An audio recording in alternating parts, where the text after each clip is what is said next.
for Intergovernmental Relations at Queen's University. So our topic here this morning is the relationship between police and governments. As Professor Pudister and I can attest, having taught many Guelph students over the years in a class called Governing Criminal Justice, this is a relationship that is fraught with challenges and does not lend itself to easy answers. We know that neither extreme is appealing. The idea of government-directed police force, where the police become an arm of the government of the day, is repugnant to our commitment to the rule of law and threatens our democratic right to express our displeasure with the government. The other extreme, fully independent police, risks allowing those police services to be a force unto themselves, disconnected from civilian control and legitimate democratic authority. The relationship must be somewhere in the middle. But that middle, as my students know and Professor Pudister's students know, is sharply contested and often difficult to operationalize.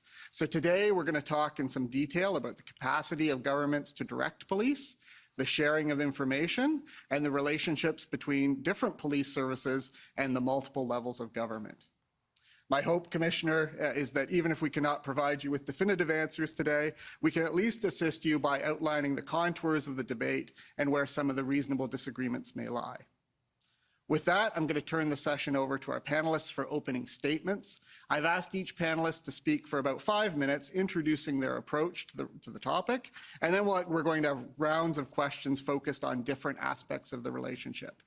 One final reminder to everyone on the panel, speak slowly, something I'm going to have to struggle with, and always identify yourself when speaking for the benefit of our translators and transcribers. So Professor Michael Kempa, I have you in alphabetical order, so you are up first. Great. Thank you very much for including me, Commissioner. And as you know, the issue of political engagement and civilian oversight engagement with policing has plagued the Canadian system since the Macdonald Report in 1981. It's over 50 years, but I have every confidence that we will resolve these issues here today and through the work that you'll do on the Commission after all this time. I approach policing basically as a window into politics and political economy, which is simply to say the way that a society sets up its policing system divides responsibilities between public policing authorities, private policing authorities, and civil or volunteer policing authorities says a lot about their broader views of the proper role of the state generally, what a market is and what its purpose is, who it serves, what a civil society is and what a civil society can contribute to the broader political economic context, how to define citizenship and how rights of citizens are to be institutionalized, including who is included and sometimes accidentally excluded from these regimes of rights. So that's at the theoretical level. At a practical level, I'm simply interested in who makes the decisions around policing policies, operations, and the exercise of policing power. And my general concern is that all three of these things are as democratic as possible, which means as close to community as possible, as reflective of community values and needs as possible, balanced by the need for the exercise of policing power as a form of legal power to be independent and democratically accountable. Now, the way that those things come together in different circumstances will vary. The answer will not always be the same depending on what type of policing powers we're talking about and what circumstances. But generally, by interrogating those questions, you get a good window into democratic theory and political economic theory. Thank you. Thank you. Merci de l'invitation aujourd'hui. So we had a modest but tenacious protest in Ottawa, and the system comes under moderate strain and is unable to come together to achieve strategic effect. I mean, we get more people in Kingston for homecoming than we did in Ottawa for the convoy. So let's think about that. So Police Services Acts call for adequate and effective policing. What does that mean? It means policing the response to the needs, values, and expectations of the local community.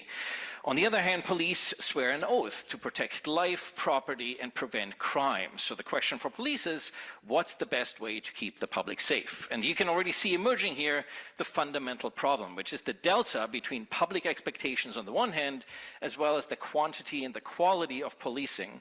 And I would say that delta in Canada continues to grow. And so we can use the Ottawa convoy as a critical case study and a laboratory of experimentation of generally what ails the national security system, because what we have here is a fundamental failure of the entire intelligence, law enforcement, and national security system. So police resources are always oversubscribed, even in normal times, and so they'll follow risk. And so that means that police planning, decision-making, and action depends on the intelligence cycle. Planning and direction, collection, processing, analysis, and production, dissemination.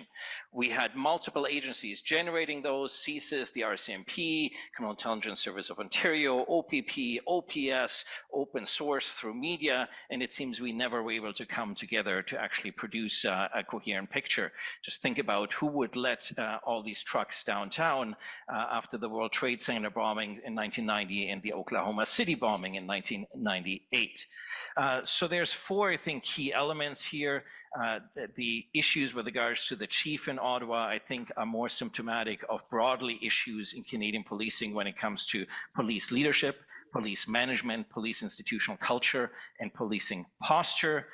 Issues with regards to the board are emblematic of challenges of police governance more broadly, but also what happens when we don't have adequate police governance. We have interagency issues of, and in particular, police didn't ever appear to have an appreciation of the totality of circumstances that affected this situation. And we have intergovernmental issues where the premier, the prime minister, and the mayor should have stood together with their chief law enforcement officers, and instead we got squabbling among them. All this in the capital of a G7 country. So the system was unprepared. And so I think what we get here, this was more symptomatic of a number of broader issues. One is we have good incident response among law enforcement in Canada.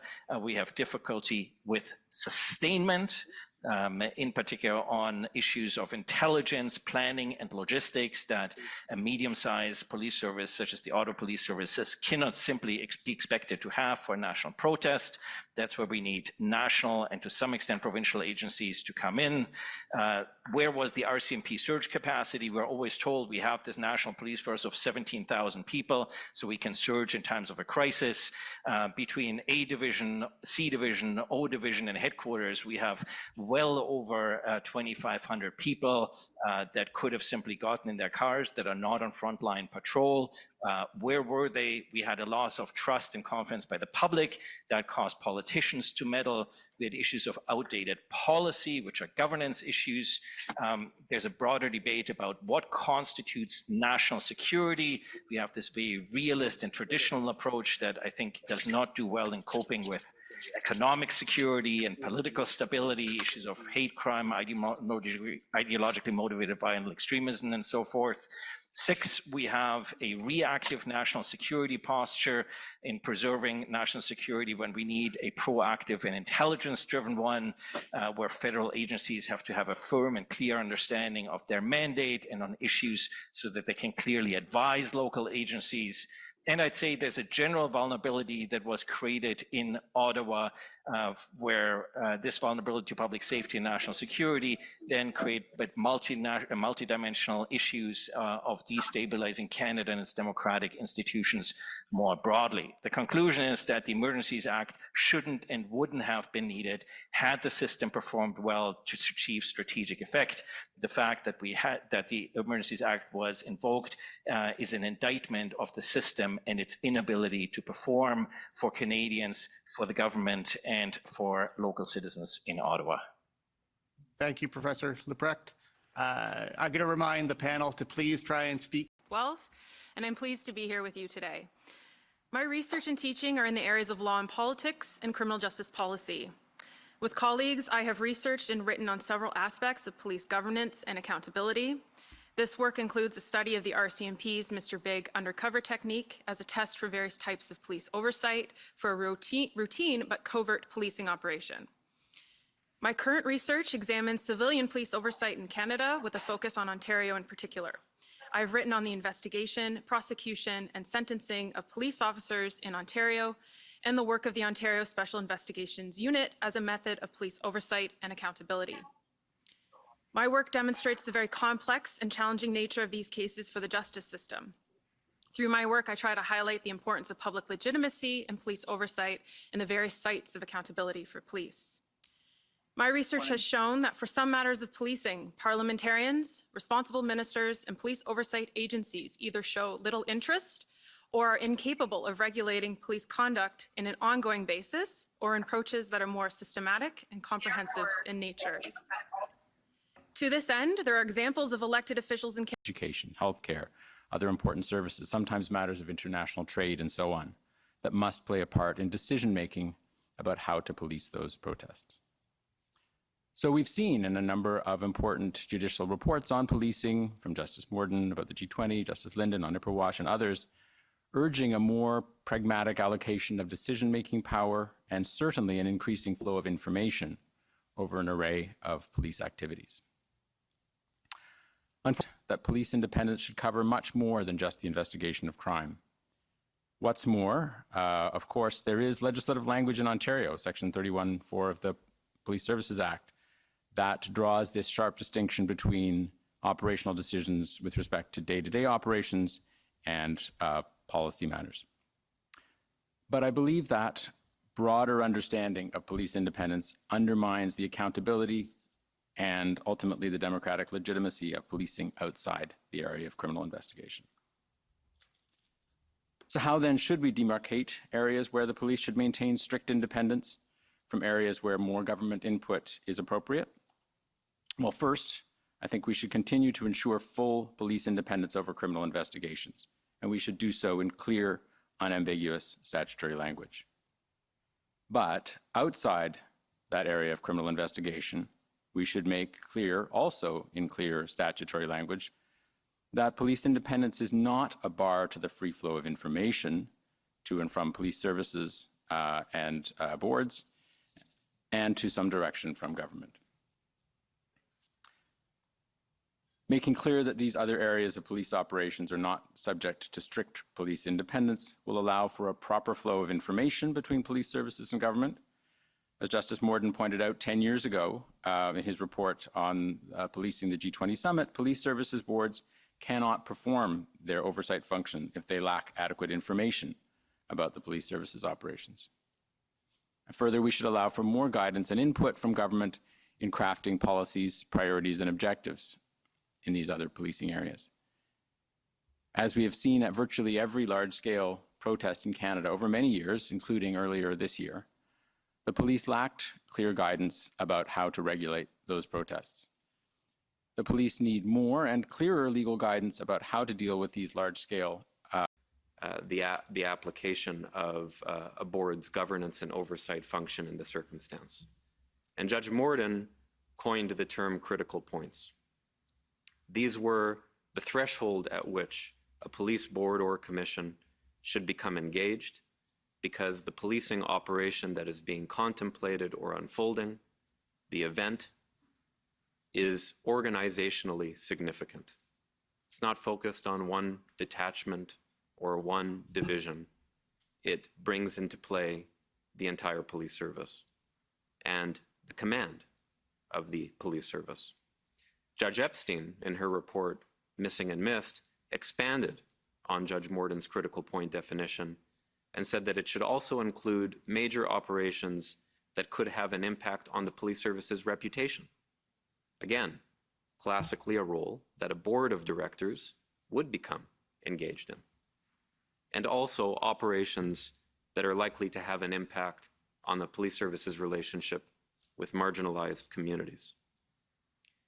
But when I look at Ontario's Police Services Act, which I actually think is a pretty decent structure that requires perhaps some interpretive improvement, I'm less concerned about Section 31(4) that talks about the board's role and the board's limits. And I actually think a lot can be gleaned from section 41(1) sub A, which speaks about the role of chiefs. And it says that it's the duty of a chief of police to administer the police force and oversee its operation in accordance with the objectives, priorities, and policies established by the board. So the board does have a role in providing direction, and governments, where there are no boards, have a role in providing direction. They do set the priorities and objectives.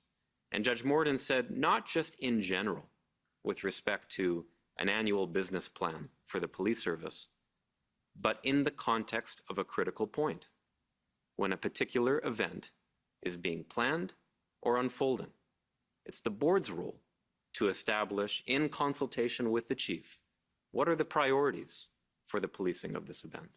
What are the objectives that the police service should be seeking to fulfill? And what policy infrastructure is going to be put in place in order to carry out those functions? Obviously requires measures at the federal level to ensure that the laws of Canada are consistent with the UN Declaration on the Rights of Indigenous Peoples. That's a topic I imagine we'll be getting more into. The federal government has ways of using some of its jurisdiction more than it has without using the Emergencies Act necessarily. And to the extent that the convoy situation highlighted vulnerabilities of the National Capital Region, I would just say the solution isn't necessarily solely in terms of modifications to the Emergencies Act, but might involve the federal government taking up more of its jurisdictional potential in the context of the National Capital Region through legislation just on how the National Capital Region is regulated and policed. And that could be something else to be considered apart from the Emergencies Act. So those would be a few comments in response to that question, and I might leave it there. Thank you very much, Professor Newman. I wonder if, just to complement that nice sort of overview of federal jurisdiction, we might get a bit of insight from other experts about sort of what those constitutional roles look like on the ground. And so, Mr. Teschner, would you like to weigh in on that, maybe briefly? And maybe just, I'll give a reminder to everyone to speak slowly if you can, so that our interpreters can keep up. Thank you, Professor Stacey. My perspective is going to be a bit more local in nature, because at the end of the day, in responding to an emergency, regardless of who makes a declaration, the policing that needs to be responsive to that emergency, generally speaking, happens locally. And so it doesn't necessarily mean, of course, that other interests, whether they be provincial, federal, or both, aren't engaged. But my message here today is that effective coordination in responding to an emergency, assessing whether or not to invoke the act or make a declaration, requires us to really take the lessons that we should learn from cooperative federalism. And that also includes giving a zone for municipalities as appropriate through the provinces, but importantly, for police services boards municipally that have a statutory role to play when it comes to the adequacy and effectiveness of policing in that jurisdiction, which includes emergency response. And so making sure that there is a mechanism through which police boards that are most impacted can be part of that consultative process, I think is essential.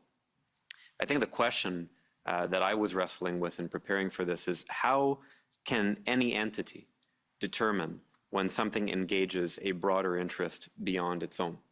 And if so, what does that mean for the different orders of government? And so I think one of the ways that this commission, Mr. Commissioner, could be helpful is perhaps in clarifying, based on what was just said, clarifying those triggers or those thresholds and getting perhaps a little bit more granular. The approaches to escalation need to be better set out. And that doesn't necessarily mean that they all have to be set out in legislation, but they have to be set out and they have to be understood, so that we ultimately can move towards a modern, multi-agency governance framework. Also not the only outdated tool in what has become a somewhat rusty toolkit. Thank you. It was passed in 1988 alongside the Emergency Preparedness Act. That act, for the first time in law, set out how the Government of Canada would organize and undertake its emergency management responsibilities. It created Emergency Preparedness Canada, answering to its own minister and reporting annually to Parliament, a requirement that was quietly dropped in 1995. Prior to this, the federal government's emergency management function had been restructured or moved between government portfolios over a dozen times over the course of about 40 years. A trend that's continued with several more rearrangements before disappearing as a distinct government agency when it was subsumed into Public Safety Canada by the Department of Public Safety and Emergency Preparedness Act. The Emergency Management Act that was passed in 2007 to replace the Emergency Preparedness Act again revised the approach to how responsibilities were distributed within government. It created a more balanced responsibility for emergency planning, sitting with every government minister, while the minister responsible for the act is tasked with setting the standard, providing coordination, and ensuring an appropriate level of preparedness. This approach determines how government agencies are, or at least should be, ready to meet the demands of all four types of emergencies. The Emergency Management Act requires all the ministers to have emergency plans for their portfolios that include any programs, arrangements, or other measures to assist provincial governments and, through the provincial governments, local authorities, and any federal, provincial, regional plans. It is unclear to me if any such plans existed within the federal departments that may have included programs or arrangements to assist provincial governments with this kind of public order disruption, or if they were federal, provincial, regional plans for Ottawa or for other sites. I accept that such plans may have been in place but not publicly available. The organizational structure that we have remained in place from 2007 to 2021, something of a record for emergency management in Canada, when the Prime Minister separated the Emergency Management Act's ministerial function and placed it with the new Minister for Emergency Preparedness. The implications of that change have not been fully resolved. Public Safety Canada has developed policy documents that form a loose hierarchy under the mandate of the Emergency Management Act.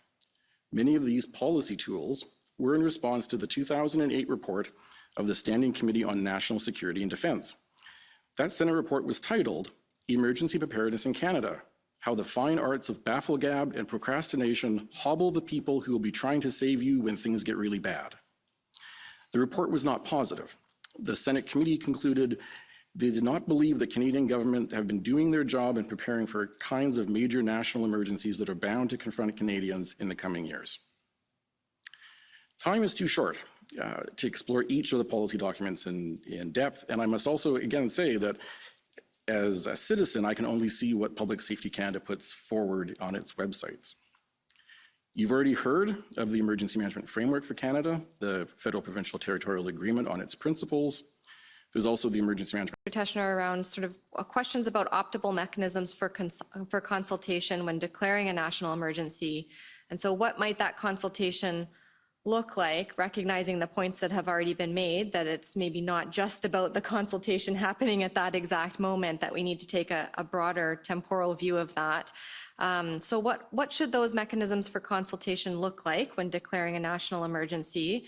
And how should disagreement between levels of governments on the use of federal powers, emergency response powers, how should that kind of disagreement be reflected in federal decision-making?